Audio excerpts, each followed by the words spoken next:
Is this my intuition or not? It's a question that many of us grapple with and struggle to find the answer to at times.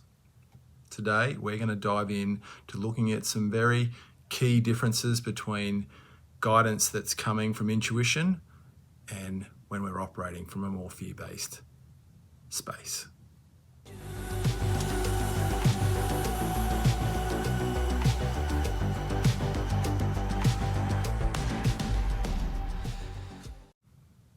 For years, I've been seeking to expand and unlock my intuitive capacity, and I've grappled with this challenge for some time now. I thought it was worthy of exploring it in this video and sharing my personal experiences and what I've come to understand about telling the difference between intuition and coming from some protective or fear-based space within us.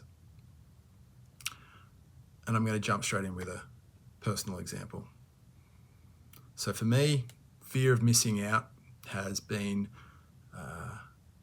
an area I've really had to work on, a shadow aspect that has been in my psyche, in my personality from a fairly young age, and has driven me to make choices based on the fear that I might miss out, that I might miss something. And there have been numerous times in my life where I've been faced with a decision such as, do I buy this ticket to this event or commit to this course of action, and try to tune in and sense what the feeling is. And when it felt, I guess, wrong to say no to the opportunity, it made me feel maybe a bit queasy, a bit sick in the stomach. At times I'd convince myself that my gut's telling me, or my intuition is telling me, that I'm not supposed to pass up on this opportunity. So, take the opportunity with both hands and say yes. And often it took till later on when I realized that I maybe spent money that I didn't need to spend, or committed to something that I really didn't want to or need to commit to, that I wasn't coming from an intuitive space at all.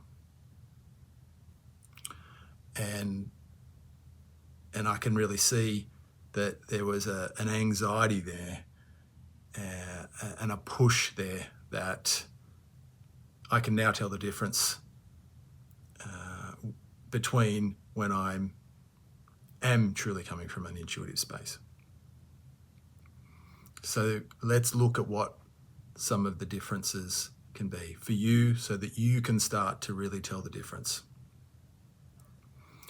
And before I go into that, I just want to differentiate between intuition and coming from a protective place, or coming from a part of us that is somehow trying to protect us from some kind of emotional, or sometimes physical, but mostly emotional harm. So going back to my FOMO example, the protector in that situation is a part of me that was trying to protect me from missing out. Now, nothing disastrous would have happened if I missed out. I would have felt maybe disappointed, maybe a bit sad, upset, I don't know. So it's not like there was some disastrous outcome if I had missed out, but nevertheless, that part of me feared missing out, and it was trying to protect me from that disappointment or that upset. So that's what I'm referring to when I'm talking about a protective part. And if you follow any of my other videos, you'll know that I'm very passionate about internal family systems work, which really helps us to dive in and work with these different parts of our psyche and our personalities to soften up maybe their overprotective ways of operating.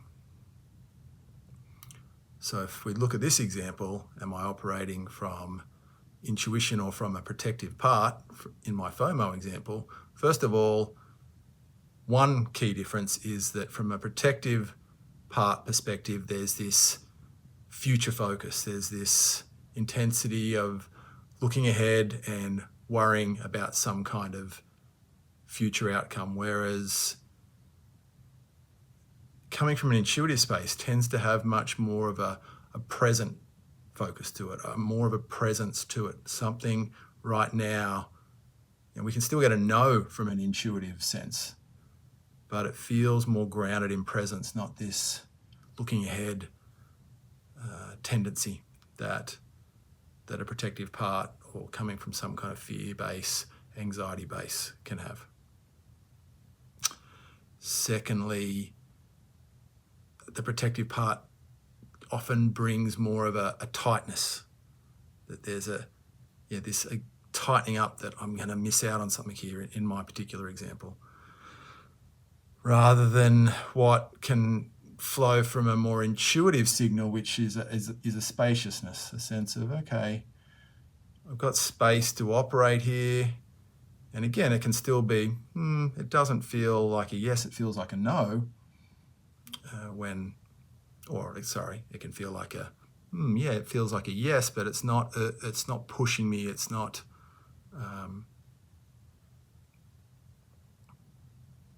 tight in the way it operates, that signal.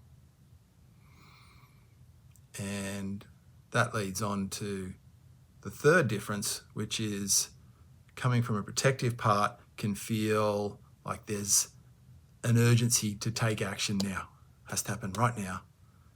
And from an intuitive space, there's more steadiness around the options. And again, that links back into what I just said a moment ago about spaciousness. There's space and steadiness to take action. And one of the kinds of examples that really used to confuse me, that probably lulled me into looking at some of these more anxiety-based signals as intuition, would be the example of someone who, and these are stories that I've heard, not anything that's happened personally to me, but the story of an individual who gets this sense that they can't go on that particular plane because there's going to be a plane crash, and they trust that intuitive sense and they don't get on the plane and they're safe. So we've probably heard those sorts of stories around, and I respect that was real intuition. If someone was guided to not go on a plane, then that was a no, and potentially there was a tightening or a intensity around that no signal. But the more I've kind of reflected on some of these stories and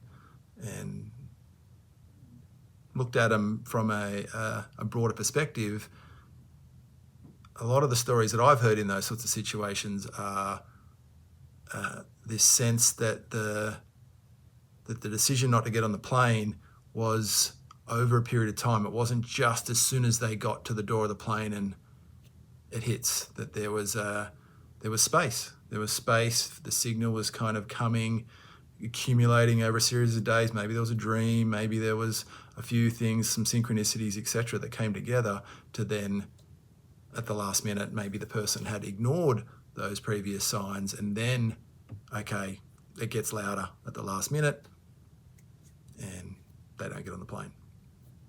So it was stories like that when they're taken out of context, led me to, earlier on in my life, look at intuition as potentially having that real intense nature to it commonly, whereas I think in most of the examples we're faced with around our intuition, it doesn't have that level of intensity unless potentially we've ignored it right up until the crunch moment.